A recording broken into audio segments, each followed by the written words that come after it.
You're listening to the Marne Report. Welcome to the Marne Report. I'm Sergeant First Class Jason Hull, 3rd Infantry Division Public Affairs. I'm here with Major Josh Cosmos. He's a division's plans officer, but he's also the division historian. And if you don't mind, sir, could you just tell us a little bit about yourself and how you became the historian of the Rock of the Marne? Hey, thank you, Sergeant. So my name, like he said, is Major Josh Cosmos.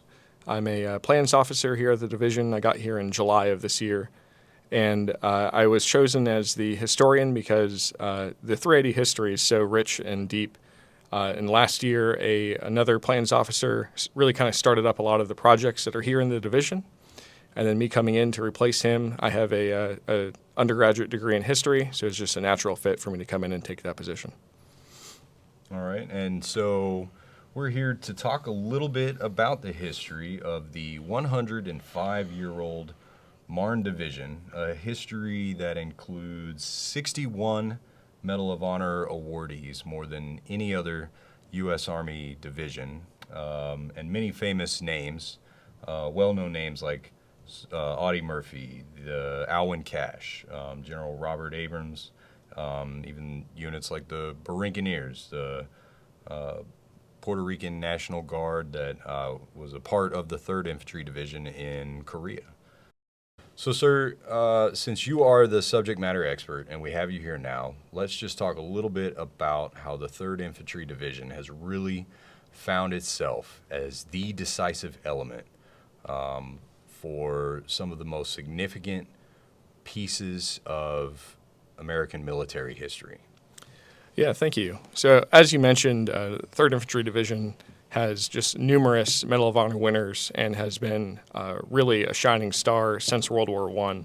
And 3ID itself was constituted on November 12th, 1917 as the 3rd Division. And then on November 21st, 1917, the day that we really recognize as his birthday, it was organized at Camp Green, North Carolina. Okay, sir. So when the division was constituted, it was constituted specifically for service in World War I. Am I right? That's correct. Okay. And so let's talk a little bit about World War I and why that matters so much to the legacy of this incredible storied division. Absolutely. So as the 3rd Division, which is what they were called at the time, fought in the Second Battle of the Marne, it was a key location where the 3rd Division was flanked on either side by Allied French divisions. And on July 14th into the July 15th of 1918, as the French began to withdraw, General Joseph Dickman, who's the commanding general of 3ID at the time, or 3rd Division at the time, turned to his Allied commanding general and said in the French language, "Nous resterons là," which translates to "we shall remain here," really kind of proving that Rock of the Marne staying in the Marne River area. And just for some perspective, I mean, World War I, Second Battle of the Marne, this was the second time the Germans led an assault up to the Marne River. And this is at a time when Russia has been defeated on the eastern flank, so Germany now has a single front war. And the Allies really, they just had everything about the Prussian army coming at them, really. And the Allied Expeditionary Force was just receiving the American doughboys. And this was really sort of, I think, the 3rd Infantry's first real test. And just to provide some perspective in this engagement, when the 3rd Infantry Division stood its ground against a vicious German assault, which was intended to seize Paris. And at that time, I believe that the U.S. was entering the war. Germany had defeated Russia on its eastern flank, and so the Allied Expeditionary Forces really had everything that the Prussian army had coming at them. So the American army in general was relatively yellow in this point and unexperienced, where most of the European allies had been fighting for up to 4 years at this point. So there was a little bit of lack of trust between, really in the American army itself. And this is where it kind of turned around, is this beginning of the July of 1918, so that 14-15 Second Battle of the Marne. And as you mentioned, Russia wasn't as much in the fight anymore, so you had Germans, specifically their artillery, with just a massive barrage with thousands of rounds of artillery, including mustard gas and other chemical agents that were being fired at the French and Americans. And that is where that withdrawal of the French began, and the term Rock of the Marne really came for the 3rd Division. All right. And so that, I guess, is the division's first real test, and the division stood its ground and earned its motto and earned its legacy, and would do so again a short while later in World War II. Yeah, and so in World War I, there were several campaigns that 3rd Division participated in, and as part of the patch now is you have the blue background, which symbolizes loyalty, and then the 3 stripes of white that show the 3 campaigns that 3rd Division really centrally participated in World War I. But as you move on to World War II, on August 1st, 1942, that's when the 3rd Division was reorganized as the 3rd Infantry Division, where it gets the name that it still has today. All right, and so the division would first see action as part of an amphibious force, specifically trained, I think, for amphibious assaults in World War I, but that first assault would occur on the beaches of Morocco. Yeah, that's correct. So the entire North African campaign that several people kind of forget about. You really think about the European and then the Pacific side, but to get to that European side, there was a whole North African campaign. And the 3rd Infantry Division trained up in amphibious assault in various locations in the United States on both the west and east coast before they went over and conducted assaults in Morocco. And then that would be followed by Tunisia, and then Sicily, and then Italy, and then what would become known as the Forgotten D-Day was the amphibious assault in southern France at Saint-Tropez. Yeah, that's correct. So there was those initial amphibious invasions, as you mentioned, and then a ground movement towards Tunisia, and then amphibious invasions into Sicily, and then again Italy, with ground movements in between. So it was a lot of maneuver both on ground and sea. All right, and then of course, at this point, what we know now is that the 3rd Infantry Division would be the U.S. Army's most combat experienced division in World War II, because I think they would see somewhere close to 600 consecutive days of combat. Yeah, I can't remember the exact number, but definitely over 500, close to 600 consecutive days of combat from 1943 into 1945, I believe. And this is where you see the big names of some of our Medal of Honor winners. So you mentioned earlier, but Audie Murphy, you have Michael Daly, and then Maurice Footsie Britt are 3 that really come to mind, where you have these just extraordinary men who go on and do things that are above and beyond the call of duty. And speaking of above and beyond the call of duty, I mean, one thing that everybody knows about World War II is the Battle of Bastogne and the besieged Allies surrounded by Germans through the harshest of European winters in, I think, centuries. But what a lot of people don't realize is that what was key to breaking through was the 3rd Infantry Division's effort in clearing the Colmar pocket, a pocket of German resistance to the south. And then what would follow would be a penetration in through the German defenses, the Siegfried Line. Yeah, so that Colmar pocket in early 1945 became very crucial, and like you said, the Battle of the Bulge definitely stands out as a key event in that time. But there's a lot of supporting efforts that had to take place, and the 3rd Infantry Division was key and essential in those. And I think what people fail to miss is just how severe the conditions were that year. I think, there was a lot of snow, there was a lot of mud. Germans had artillery that was specifically designed to explode at the treetop line to rain down shrapnel. And at that point, supply lines were getting stretched. It's just what was happening in Bastogne was a very similar experience to what the 3rd Infantry Division experienced in the fight for the Colmar pocket. Yeah, absolutely. I mean, most people are familiar with the with the 82nd poster of a soldier out in the winter making some comments about how, the enemy isn't getting past them. But, just like that, you have the 3rd Infantry Division in very similar conditions. And like you said, those artillery rounds, not only do the fragmentation of the shells themselves cause a lot of issues and the concussion, but the splintering effect of trees is a constant worry. So your previous cover could be your worst enemy. Very true, very true. But nevertheless, the Allies prevailed, and at some point, the 3rd Infantry Division entered Germany. And one of the key moments, and as we were talking about, the key decisive moments for the 3rd Infantry Division was the seizure of Nuremberg, and they laid siege to the seizure. Cut. Okay, and key, and back to those key moments of history that the 3rd Infantry Division was a decisive factor of it. We get to the Siege of Nuremberg, which Nuremberg being the birthplace of Nazism, it was really the crown jewel of the Third Reich. And taking Nuremberg was a very significant blow to the German morale. Cut.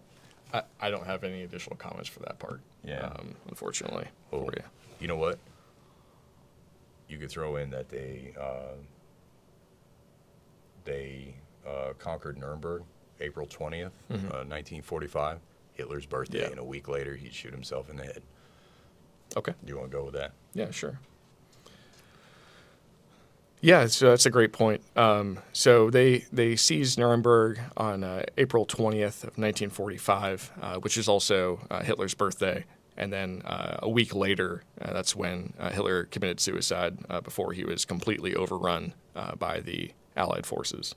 So a significant day all around, and 3rd Infantry Division was there to really be that keystone in it. And then, of course, the controversy of who was first at the Eagle's Nest in Berchtesgaden. I mean, I know that the 101st, and maybe Hollywood portrays paratroopers of the 101st being the first to seize Hitler's Eagle's Nest, but I believe there's some controversy about that, isn't there? Yeah, from what I've heard, there is. I'm not going to be the one to settle that debate here, though.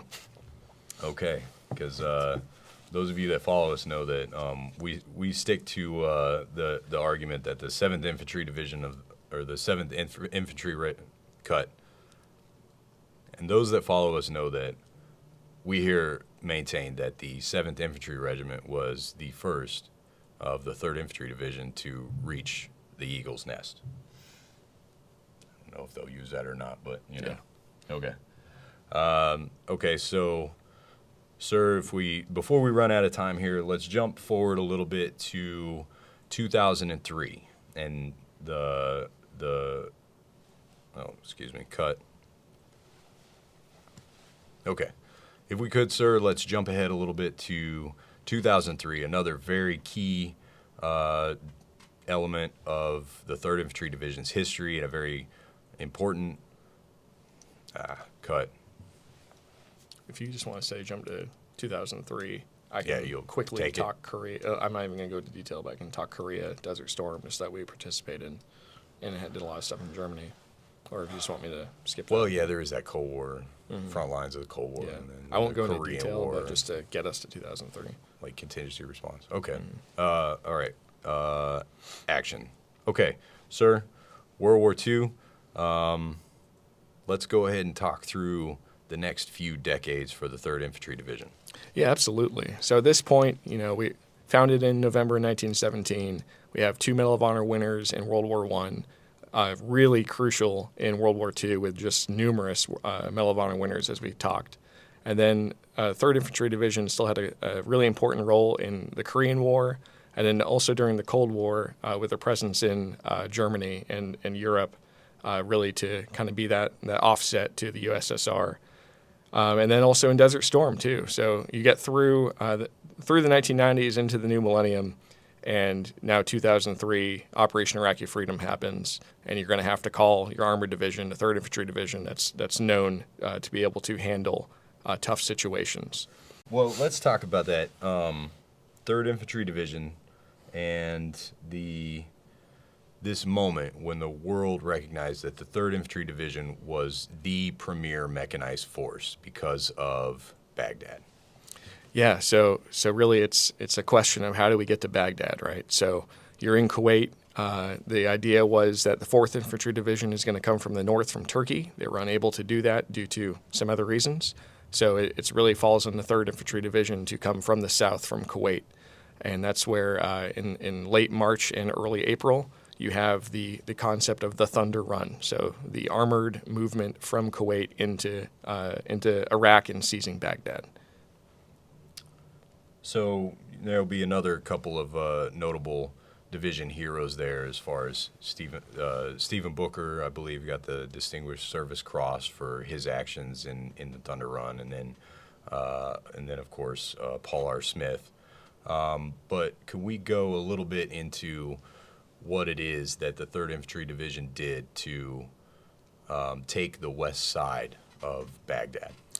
Yeah, so it was a large flanking movement where you had an armored unit, armored division that was just moving at catastrophic success almost, where they're outpacing their supply lines and doing everything they can to keep up. Where you have just combat power that's moving forward rapidly, way faster than initially anticipated. However, the leaders and soldiers were able to continue the fight and continue the supply, keeping the combat power moving forward. So they did that with brigades and also division cavalry, a concept that's now coming back into discussions and practice. And that was really a great example of how these armored units can work together for offensive operations. Okay, and I think that one of the key successes of the Thunder Runs was the combined arms and maneuver, right? Because artillery was raining down on enemy positions about 10 minutes ahead of the armored force. And the first Thunder Run was intended to penetrate the IRG's defenses, and then fall back, right? And then they did it again, and almost the exact same plan with a twist. Yeah, absolutely. So of course, this is not just an Army Army event as well. This is joint, and then you also have within the Army combined arms. So you have maneuver and fires that are working together. So that's both the internal cannon artillery of the 3rd Infantry Division, and then also, as General Austin, who was the one of the DCGs at the time, stated that the rocket artillery, the MLRS, provided just outstanding effects that were able to support the maneuver of the 3rd Infantry Division as they moved north. Okay. And then the 2nd Thunder Run ultimately led to the seizure of that area of Baghdad that would become the Green Zone, and the 2nd Armored Brigade Combat Team, 1st 64th, would hold that against the enemy through the night. Yeah, absolutely. So still some of the units that are still here on Fort Stewart, Georgia, in the 3rd Infantry Division were instrumental for the Thunder Run itself. And the 1st of the 64th is one of those. And I think, what you touched on, that combined arms, as we contemplate the potential for large-scale combat operations and where the division's at now in terms of training and modernization, I don't know, any thoughts on what we learned from the Battle of Baghdad? Yeah, so we really saw after the modernization in the 1990s and early 2000s how effective it was post-Desert Storm into the Thunder Run. And we've continued to learn over the years during Operation Iraqi Freedom, Operation Enduring Freedom, and in the subsequent operations in the Middle East. And that continues forward as we look forward to whatever our next conflict is. And that's why the 3rd Infantry Division is the most modernized division, our armored division going forward, is because we know that we always have the need for readiness and modernization. Okay. Well, so we've had a long conversation about the 3rd Infantry Division's role in these key moments, these key chapters of history. Can we talk a little bit about how the division now, today, is preserving that legacy? Yeah, so it's key that we connect our dog-faced soldiers that we call our soldiers here in the 3rd Infantry Division to our historical roots. And part of that is simple things like recognizing our 105th birthday, which is coming up here in 4 days that we celebrated on November 17th. And some of it is other actions that we take. So we have a Marne Hall of Fame and Distinguished Member of the Division panel that every year, starting last year, we go through a panel process, and we will be recognizing at our division ball on December 2nd. And some of that is some of the people involved in that are names that we mentioned today, some of our Medal of Honor winners, and some others that had great action in while serving in the 3rd Infantry Division. Harold Nelson is one who comes to mind. He's a 107-year-old vet of World War II who served alongside Audie Murphy and Michael Daly and the people that we mentioned earlier in this podcast, and is still alive today and got recognized with a Silver Star presentation earlier this year. And then we also have distinguished members of the division who served in the 3rd Infantry Division and then went on to do great things afterwards. That's one example. Another example is we are conducting a lot of vehicle displays here on Fort Stewart and also renaming our gates with historical names in mind. We'll be renaming some of the streets to really kind of key in on our 3rd ID history. And then we're also working on a form of a Marne history book to kind of give everyone a more than Cliff Notes version of what our division has done over time. There's a lot of good books out there about the 3rd Infantry Division, but we can kind of wrap that up and show from World War I to present day kind of what the 3rd Infantry Division has done. Well, I think what I really appreciate about these initiatives and these efforts is, so many people know the big names, the Medal of Honor awardees. But the Marne Hall of Fame, you don't have to be a Medal of Honor awardee, just somebody who contributed very significantly in the division and their legacy might otherwise be lost. But with the Marne Hall of Fame, with the DMOD, by introducing our soldiers to their stories, whether it's at the gate or as part of a book, we ensure that their example lasts and endures for modern dog-faced soldiers to learn from and emulate. Yeah, absolutely, and that's really what we need. All right, well, that does it for the Marne Report in the lead up to Marne Week. Happy 105th birthday, Rock of the Marne. The Digital Garrison app is a one-stop shop for everything you need to know about Stewart and Hunter with real-time information to keep our military community connected. Users can access a variety of information such as gate hours, an installation directory, weather, installation news and events, online shopping, push notifications, and more. The Digital Garrison app is available for free through your favorite app store. Set your location to Fort Stewart Hunter Army Airfield and you'll never miss a moment.